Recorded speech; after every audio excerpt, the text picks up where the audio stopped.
Question number 3 में हमारे पास दे रखा है, यहाँ पे दो मैट्रिक्स का प्रोडक्ट दे रखा है इज इक्वल टू एक तीसरा मैट्रिक्स दे रखा है, ठीक है।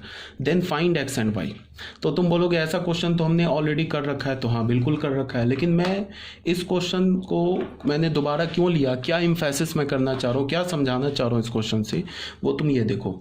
मेथड नंबर 1 जो है ये ऑलरेडी हमने कर रखा है, इस दोनों को हम लोग मल्टीप्लाई करें तो ये दो मैट्रिक्स आ जाएगा, एक लेफ्ट हैंड साइड में एक राइट हैंड साइड में, क्रॉसपॉन्डिंग एलिमेंट्स को इक्वेट कर देंगे, इक्वेटिंग द क्रॉसपॉन्डिंग एलिमेंट्स, ठीक है। तो हमें क्या मिल जाएगा, क्रॉसपॉन्डिंग एलिमेंट्स को इक्वेट किया तो हमारे पास x और y की वैल्यू मिल गई। जो x और y की वैल्यू मिली उसको हम दोबारा यहाँ जाके पुट करके देखेंगे। ये ऑलरेडी मैंने तुम लोगों को बता रखा है कि जो हमें वेरिएबल, अगर मान लो यहाँ पे x जो है ना एक से ज़्यादा, डालने की ज़रूरत नहीं है। क्यों नहीं डालने की ज़रूरत है, क्योंकि x और y जो है, अच्छा ठीक है यहाँ पे डालोगे, क्यों, बिकॉज x और y जो है एक से ज़्यादा प्लेस पर है। ये तो a11 है ना, ये पूरा एलिमेंट a11 है, ये क्या हमारा a21 है, तो a11 पे भी x और y है, a21 पे भी x और y है। तो x और y जो वेरिएबल है एक से ज़्यादा प्लेस पर है, तो जो तुम फाइनल x y का वैल्यू निकालोगे उसको डाल के यहाँ चेक भी करोगे। ऐसा तो नहीं कि इनकंसिस्टेंट आ रहा है, x और y का वैल्यू यहाँ पुट किया तो ये तो 2 के इक्वल आ गया, बट यहाँ पुट किया तो ये मान लो 4 के इक्वल आ गया, तो वो x और y की वैल्यू रिजेक्ट हो जाएगी, ठीक है। तो फिर क्या लिखोगे, आंसर क्या होगा कि x and y does not exist, there is no x and y, ठीक है। तो ये हमारा आंसर हो जाएगा। मेरी बात आ रही है समझ में, ये सब ऑलरेडी मैं बता चुका हूँ। तो यहाँ पे हमने एक्स वाई को निकाला, पुट किया तो कंसिस्टेंट आ गया, तो x is equal to 7 and y is equal to 6, ये आंसर हो गया। तो ये तो मेथड नंबर 1 था जो ऑलरेडी मैं तुम लोगों को बता चुका हूँ, इसमें कुछ समझाना नहीं था। ये ऑल्टरनेट मेथड बताने के लिए मैंने इस क्वेश्चन को लिया है। यहाँ पे हमने क्या किया, ये क्वेश्चन है हमारा, x और y का वैल्यू निकालना है, इसको हमने a मैट्रिक्स माना, इसको b मैट्रिक्स माना, इसको c मैट्रिक्स माना, ठीक है। उसके बाद हमने क्या देखा कि ये जो a मैट्रिक्स है ये एक इन्वर्टेबल मैट्रिक्स है। तो इन्वर्टेबल मैट्रिक्स कैसे पता चला, इसका डिटर्मिनेंट क्या है, -1 नॉट इक्वल टू 0, तो इसको a माना, इसको b माना, इसको c माना, ये इन्वर्टेबल है, ठीक है। a इनवर्स एग्जिस्ट, हमारा ये इक्वेशन किस में कन्वर्ट हो गया, A B is equal to C में। तो अब हमने a इनवर्स से प्री मल्टीप्लाई कर दिया, तो हमें क्या मिल गया, A inverse A B is equal to A inverse C. इसमें हमने एसोसिएटिव रूल लगा दिया, ए इनवर्स इंटू ए को एक साथ रखा, इंटू बी क्या इनवर्स सी रखा, तो ये आई हो गया, I B is equal to A inverse C. तो यहाँ से हमें क्या मिला, B is equal to A inverse C. तो हमें ये बी क्या है, हमारे पास एक्स वाई मैट्रिक्स है।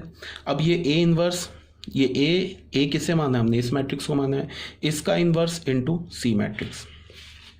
तो ऐसे करने से हमें क्या पता चल गया कि अब यहाँ पे हमने क्या किया, ए इनवर्स इसका इनवर्स निकाल लिया। इनवर्स कैसे निकालोगे, इसका डिटर्मिनेंट निकाल लो। डिटर्मिनेंट क्या होगा, 4 - 5 - 1 into adjoint A. Adjoint A तो तुम एक ही लाइन में लिख सकते हो क्योंकि 2x2 ऑर्डर का ये मैट्रिक्स है। तो यहाँ पे हमने इसका adjoint A into A inverse लिख लिया। ए इनवर्स पहले अलग से निकाल लिया, उसके बाद ये ए इनवर्स आ गया, उसको यहाँ डाला, मल्टीप्लाई कर दिया, तो फिर क्या हो गया, X Y is equal to this. तो एक्स और वाई की वैल्यू हमने निकाल ली। तो ये जो मेथड 2 था ना, ऑल्टरनेट मेथड, इसी को बताने के लिए मैंने ये क्वेश्चन दोबारा लिया, ठीक है। एक और आ जाओ, क्वेश्चन नंबर 4 में आ जाओ। ये भी सेम टाइप का क्वेश्चन है, ये ऐसे दे रखा है, this into this A matrix. यहाँ पे 2 मैट्रिक्स था ना, इसमें क्वेश्चन नंबर 1 में क्या था, 2 ही मैट्रिक्स था हमारे पास। लेफ्ट हैंड साइड में 2 मैट्रिक्स था ना, लेफ्ट हैंड साइड में देखो 2 मैट्रिक्स था, बट ये जो क्वेश्चन नंबर 4 है ना, इसके लेफ्ट हैंड साइड में 3 मैट्रिक्स है। तो कोई बात नहीं, एक मेथड क्या हो जाएगा कि multiply the matrix on left hand side and equate the corresponding elements of the matrix on right hand side. ये खुद से कर लेना, do it yourself. Method number 2 में आ जाओ। इस मैट्रिक्स को हमने बी बोल दिया, इसको ए है, इसको सी बोल दिया, इसको डी बोल दिया। अब हमने क्या किया कि बी का हमने डिटर्मिनेंट निकाला, नॉट 0, सी का डिटर्मिनेंट नॉट 0, तो B inverse C inverse exist करेगा। तो ये जो मैट्रिक्स का इक्वेशन किस में कन्वर्ट हो गया, B A C is equal to D में कन्वर्ट हो गया।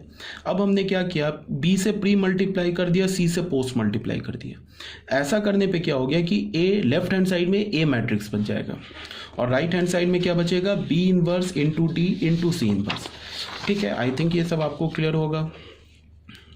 अब मैं इसे कैलकुलेट नहीं कर रहा हूँ, ऑलरेडी पीडीएफ है तुम लोगों के पास, तुम खुद से कैलकुलेट कर सकते हो, ठीक है। तो यहाँ पे हमारे पास डायरेक्ट मैट्रिक्स क्या बच गया, A is equal to B inverse D into C inverse. अब बी जो है ना हमारा एक 2x2 ऑर्डर का मैट्रिक्स है, सी भी हमारा 2x2 ऑर्डर का मैट्रिक्स है, तो इनवर्स बहुत ईजिली निकल आएगा। निकाल लिया इनवर्स, फिर ए किसके इक्वल होगा, बी इनवर्स यहाँ पे है, डी मैट्रिक्स गिवन है, फिर सी इनवर्स निकाला, मल्टीप्लाई किया, हमारा आंसर आ गया। ए का वैल्यू क्या आ गया, ये दिस आ गया, तो ये सीधे मैट्रिक्स ए आ गया। ठीक है, ये सब क्वेश्चन तो बहुत इजी था, ये आप लोग कर लोगे, कोई प्रॉब्लम नहीं है। क्वेश्चन नंबर 5 में आ जाओ। क्वेश्चन नंबर 5 वही बात है, इसमें फिर x U Y V W का वैल्यू निकालना है। यहाँ पे 2 मैट्रिक्स दे रखा है, ये 3x3 ऑर्डर का मैट्रिक्स है। Do it your self from both the methods, दोनों मेथड से सॉल्व करो। इसको जब तुम इसका डिटर्मिनेंट निकालोगे तो ये क्या हो जाएगा, एक तो होगा कि सीधे इसको मल्टीप्लाई कर लो, क्रॉसपॉन्डिंग एलिमेंट्स को इक्वेट कर लो, X U Y V W Z का वैल्यू निकाल लो। एक तो मेथड नंबर 1 हो गया। दूसरा मेथड क्या है कि तुम इसका डिटर्मिनेंट कैलकुलेट करो, नॉट इक्वल टू 0 आएगा। फिर क्या करो, इसके इनवर्स से दोनों साइड मल्टीप्लाई कर लो, ये मैट्रिक्स बच जाएगा। या राइट हैंड साइड में मैट्रिक्स को कैलकुलेट कर लो, सीधे x U Y V Z W का वैल्यू निकाल लो। ठीक है, तो ये था हमारा क्वेश्चन नंबर 5। आई थिंक आपको क्लियर होगा।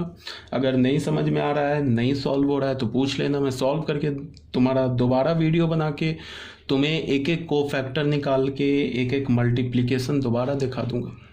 और इससे ज़्यादा मैं क्या कर सकता हूँ। ठीक है।